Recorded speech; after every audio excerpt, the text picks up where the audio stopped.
Bismillahirrahmanirrahim. The topic that we are going to cover in this video is pre-malignant and malignant diseases of the lower genital tract. Lower genital tract में cervix, vagina और vulva आते हैं। उनकी pre malignant और malignant disease को cover करें। Vulva का cancer 1% होता है तो इतना ज़्यादा मसला नहीं करता। सबसे ज़्यादा सर्वाइकल कैंसर है, लेकिन अब चूँकि स्क्रीनिंग आ चुकी है, due to screening it's also getting more uncommon. लेकिन पाकिस्तान में you will find cases of cervical cancer in every your OPD setting. Pre malignant disease of the cervix जैसे सर्वाइकल इंट्रापिथेलियल नियोप्लेजिया की सेटिंग है। Basically human papilloma virus जो benign है 611 वो तो कुछ खास करता नहीं सिवाय बिनाइन वार्ड थे, लेकिन जो हाई रिस्क टाइप है 16, 18, 31, 33 एंड 45 वो मसला करता है। वो लो ग्रेड स्क्वामस इंट्रापिथेलियल लीजन कर सकता है या सर्वाइकल इंट्रापिथेलियल नियोप्लेजिया भी कर सकता है, और करता भी है, कर सकता नहीं मतलब करता भी है। जो हमारे पास हर्पेस ह्यूमन पेपिलोमा वायरस है it causes cervical intraepithelial neoplasia. Furthermore जो स्मोकिंग है, अगर एक खातून ऊपर से स्मोकिंग भी करती है reduces the efficiency with which the virus is clear. Virus को हमारे इम्यून सिस्टम वैसे बड़ी ताकतवर से वायरस को क्लियर कर रहा होता है, बट स्मोकिंग इम्पेयर्स इट। वो क्लियर इतना ईजीली इतना एफिशिएंटली क्लियर नहीं कर पाता and it increase the risk of persistent infection. ऊपर से सोने पे सुहागा हो जाता है कि when the women has this infection वो इम्यूनो कम्प्रोमाइज़ हो जाती है।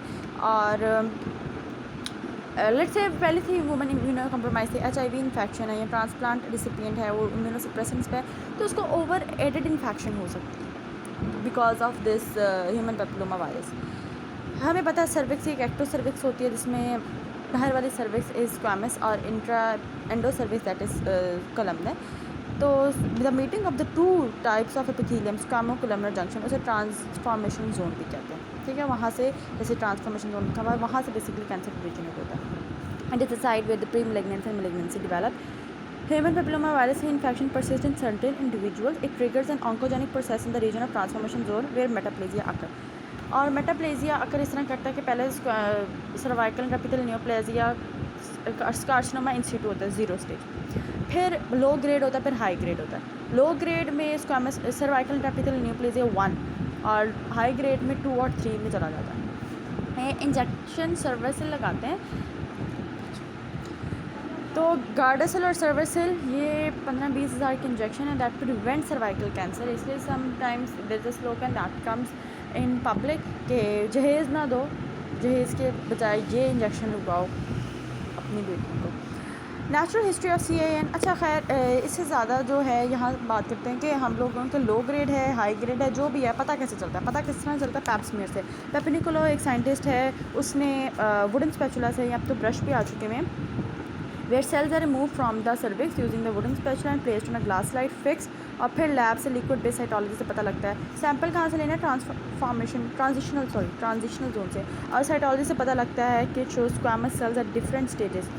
Squamous cells are different stages of maturity. Dyskaryosis मतलब सारे मेच्योर नहीं होंगे, कुछ इमेच्योर होंगे। जो मेच्योर है उनका न्यूक्लियस टू साइटोप्लाज्मिक रेशियो ज़्यादा होगा ऑब्वियसली। माइल्ड डिस्कैरियोसिस है या बॉर्डर लाइन डिस्कैरियोसिस है, उसका भी पता लग जाता है। Role of HPV testing in cervical screening. Screening तो करवानी ही करवानी है। स्क्रीनिंग एज ग्रुप क्या 25 to 35। क्यों 25 to 35 है? इससे पहले क्यों नहीं है? Because cervical cancer take 10 to 15 years before development. तो 40 ईयर्स की एज पे जाके अगर डेवलप हो रहा है इसका मतलब पहले से ही स्क्रीन करना है। Colposcopy is the examination of the magnified cervix using a light source. It's both diagnostic and therapeutic. अब हमें पता है कैसे चलता है। हम क्या करते हैं, दो तरीके थे पैप स्मीयर। दूसरा ये है कि एक तो हम एसिटिक एसिड अप्लाई कर देते हैं सरफेस पे। एसिटिक एसिड क्या करता है, क्योंकि सर्वाइकल इंट्रापिथेलियल नियोप्लेजिया जहाँ हुआ है वहाँ पे उस एरिया में एसिटिक एसिड अप्लाई कर देने से एसिड क्या करेगा? प्रोटीन्स को कोआगुलेट करा देगा। अब अगर नियोप्लेजिया मेटाप्लेजिया हुआ है वहाँ पे सेल्स बहुत ज़्यादा प्रोड्यूस हो रहे होंगे तो न्यूक्लियो प्रोटीन्स भी बहुत ज़्यादा होंगे, न्यूक्लियो प्रोटीन्स वहाँ पे कोआगुलेट कर जाएंगे तो it will appear whitish.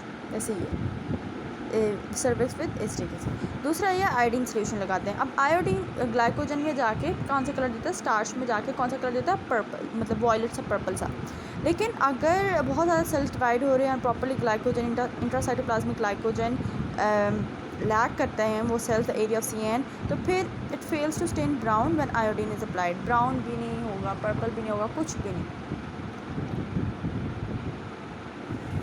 Treatment of pre-malignant disease of cervix. If you catch a pre-malignant disease of the cervix, go for large loop excision of transformation zone. Large loop सबसे पहला तो उसका ये है कि लार्ज लूप एक्सियन और इसकी 95% efficacy है लार्ज लूप एक्सियन और ट्रांसफॉर्मेशन जोन। इन केस वो करने से भी इफेक्टिव नहीं होते तो फिर दूसरी ऑप्शन है कोल्ड कोआगुलेशन। बेसिकली वो कोल्ड या हॉट प्रोब लगा के लोकल एनेस्थीसिया में आउट पेशेंट सेटिंग में ही उसको करने की कोशिश करते हैं, रिड्यूस करने की कोशिश करते हैं। और दूसरा है हमारे पास कोन बायोप्सी। कोन बायोप्सी का एक रिस्क है कि इन केस अगर female wants to become pregnant तो उसका वो कॉम्पिटेंट नहीं रहेगी सर्विक्स। यहाँ लिखा हुआ ह्यूमन पेपिलोमा वायरस की वैक्सीनेशन से हमें बताया Cervarix Gardasil 13 to 12 years old girls को लगाना चाहिए। So it will take many years to know if human papilloma virus vaccination can reduce deaths के नहीं। और अगेंस्ट द टाइप्स 16 and 18 है। क्वाड्रिपल भी वैक्सीन आ रही है against the type 16, 18, 31 and 33। Malignant disease of the cervix, obviously malignant carcinoma. Carcinoma की staging है stage 1, it is confined to the cervix. Stage 2, the tumor extends beyond the cervix, it involves vagina but not the lower third of the vagina. ठीक है। 3A, 2A में it involves vagina, 2B में it involves the parametrium. Parametrium, the outer layer of the uterus. Stage 3, it involves the lower third of the vagina and extends to the pelvic side wall. 3A में it involves to the lower third of the vagina, 3B में involves the extend to the pelvic wall and causes hydronephrosis, non-functioning kidney due to urinary obstruction. And stage 4, stage 4A and stage 4B. Stage 4A में the tumor involves the mucosa of the bladder, the rectum and extends beyond the true pelvis. And stage 4B में distant organs की तरफ चला जाता है। तो ये हो गई सर्वाइकल कैंसर की staging. Malignant disease of the vagina. Vagina की भी इतनी it's very rare, vaginal cancer is rare, लेकिन इसकी staging कर लेते हैं। 1 में it is confined to the vagina, 2 में it's confined to the subvaginal tissue, 3 it involves pelvic side wall and 4 में obviously distant metastasis of the bladder, bowel mucosa and extends beyond the true pelvis. Malignant disease of the vulva. Vulva is also rare और vulva का तो 1% है। Vulval cancer की staging में stage 1 में it's confined to the vulva, stage 2 में it is the tumour extending to lower 1/3 of the vulva and vagina, sorry urethra and vagina. और इसमें थर्ड स्टेज में positive inguinal and inguinofemoral lymph nodes भी involve हो जाते हैं। Third stage में lymph nodes involvement है, सेकंड तक lower third of the vagina और एनस। फोर्थ स्टेज में it involve the regional distant metastasis. अब डिस्टेंट मेटास्टेसिस में भेज देने obviously. And yeah, we are done with the chapter so far.